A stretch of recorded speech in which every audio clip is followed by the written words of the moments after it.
Hello friends, আপনারা সবাই কেমন আছেন? আশা করি আপনারা সবাই ভালো আছেন, আমিও ভালো আছি। আজকে আমি এখানে বানিয়েছি ইঁচড় চিংড়ি। তো চলুন বন্ধুরা, রেসিপিটা দেখে নেওয়া যাক।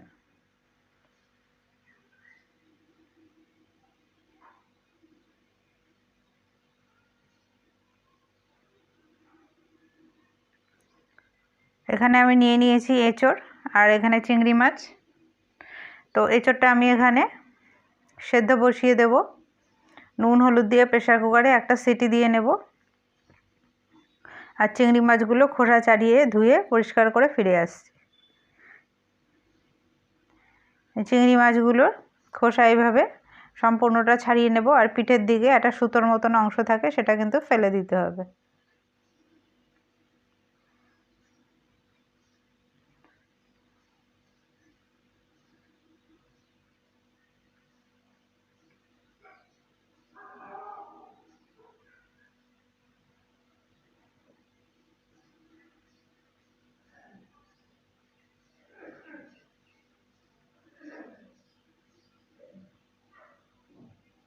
এই সুতোর মতন অংশটা ফেলে দেবো।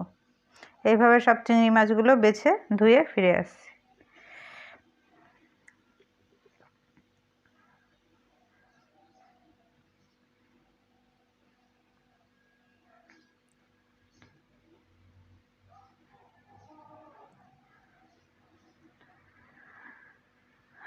এখানে আলু কেটে নিয়েছি, পেঁয়াজ কেটে নিয়েছি, টমেটো কেটে নিয়েছি, আর চিংড়ি মাছটাও ধুয়ে পরিষ্কার করে নিয়েছি। গ্যাসটা ধরিয়ে কড়াইটা বসিয়ে দেব। এরপর আমি কড়াইয়ের মধ্যে সর্ষের তেল দিয়ে দেব। তেলটা গরম হয়ে গেছে, আলুগুলোকে লাল লাল করে ভেজে নেব। আলুগুলো দিয়ে দিলাম, এবার নুন আর হলুদ দিয়ে দিলাম।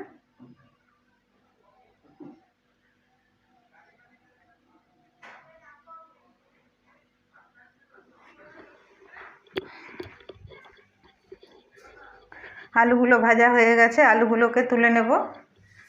এবার এর মধ্যে আমি এঁচড়গুলোকে ভেজে নেব।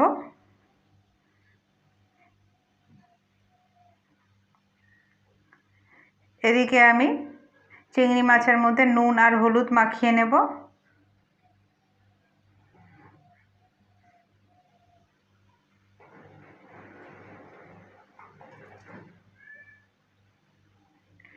এখানে আমি একটা মশলার পেস্ট তৈরি করে নেব। তার জন্য দিয়ে দেবো 1 চামচ গুঁড়ো জিরে,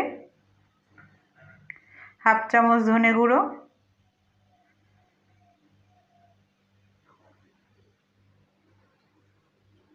আর 1 চামচ কাশ্মীরি লঙ্কার গুঁড়ো দিয়ে জল দিয়ে এটার একটা পেস্ট আমি বানিয়ে নেব।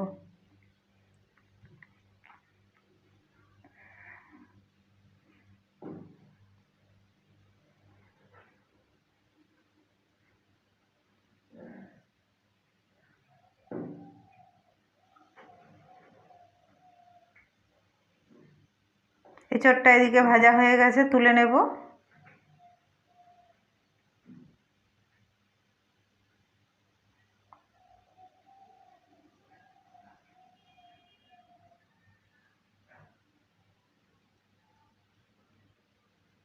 এবার কড়াইয়ে সামান্য একটু তেল দেব, দিয়ে চিংড়ি মাছগুলোকে ভেজে নেব।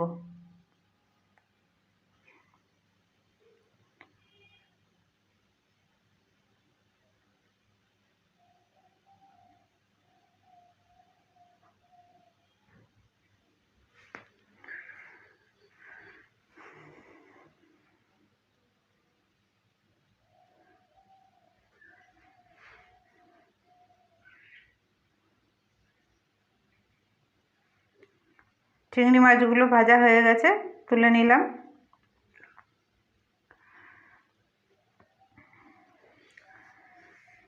এরপর কড়াইয়ের মধ্যে দিয়ে দেবো সর্ষের তেল। একটুখানি দিয়ে দেবো গোটা জিরে, 2টো তেজপাতা, একটা শুকনো লঙ্কা ভেঙে দিয়ে দিয়েছি, আর গোটা গরম মশলা, এলাচ, দারচিনি, লবঙ্গ দিয়ে এটাকে 30 সেকেন্ড মতন নাড়াচাড়া করে নেব।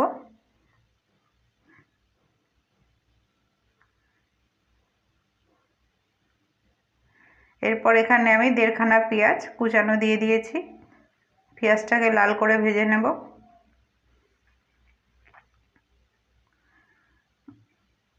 এরপর এখানে দিয়ে দিলাম হাফ চামচ আদা বাটা, হাফ চামচ রসুন বাটা, রসুনের সাথে কাঁচা লঙ্কা একসাথে বাটা আছে। এবার আমি মশলার পেস্টটা দিয়ে দিলাম, দিয়ে খুব ভালো করে কষিয়ে নেব।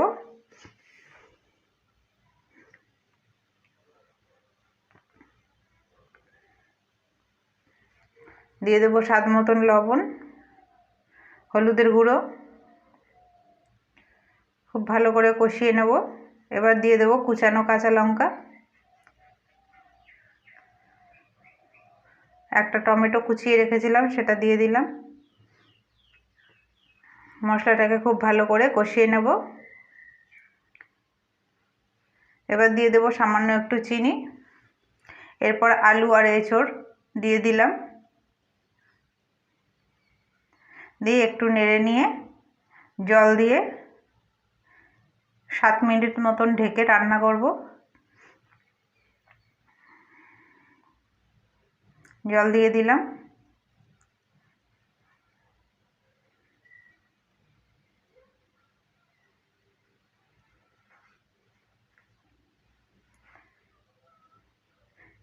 এবার আমি ঢাকা দিয়ে দেব। 7 মিনিট পরে ঢাকনা খুলে চলে এসেছি, ঝোলটা ফুটে উঠেছে। এবার এর মধ্যে আমি চিংড়ি মাছগুলোকে দিয়ে দেব। আলু সেদ্ধ হয়ে গেছে,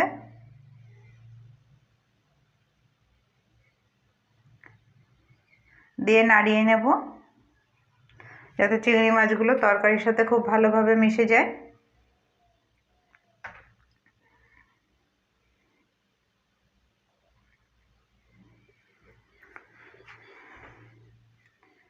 চার মিনিটের জন্য আবারও ঢেকে দেব।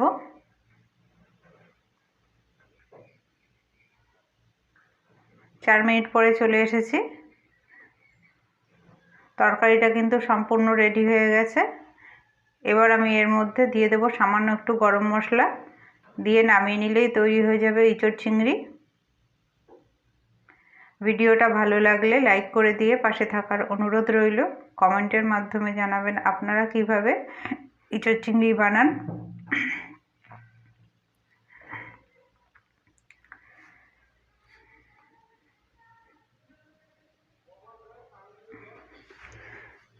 এবার গ্যাসটাকে বন্ধ করে দিয়ে 2 মিনিট মতন ঢাকা চাপা দিয়ে আমি রেখে দেব, তাহলে কমপ্লিট হয়ে যাবে ইঁচড় চিংড়ি।